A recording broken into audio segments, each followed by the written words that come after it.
Welcome to Burlap Teachers. Enjoy the video. In this video, I will show how to draw a Toyota 4Runner. We'll begin by laying down the fundamental shapes. Start with a large rectangle for the main body, then add a slightly smaller one on top for the cabin. Don't forget to sketch 4 basic circles for where the wheels will go.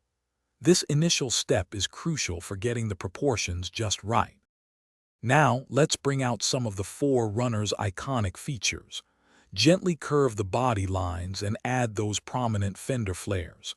Sketch the signature front grille and the shape of the headlights. Don't forget the side mirrors and door handles and outline the windows. Moving on, let's focus on the wheels. Carefully draw the rims and add tread patterns to the tires for a realistic look.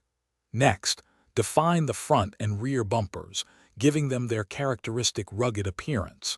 Add small details like windshield wipers and an antenna. You can even hint at interior elements through the windows. Finally, it's time to add depth and make your drawing pop. Use shading techniques to create shadows and highlights, giving the 4Runner a three-dimensional feel. Pay attention to reflective surfaces like windows and chrome. Refine all your lines for a crisp, clean look, and then carefully erase any remaining guidelines. Thanks for watching. Consider subscribing if this video helped you.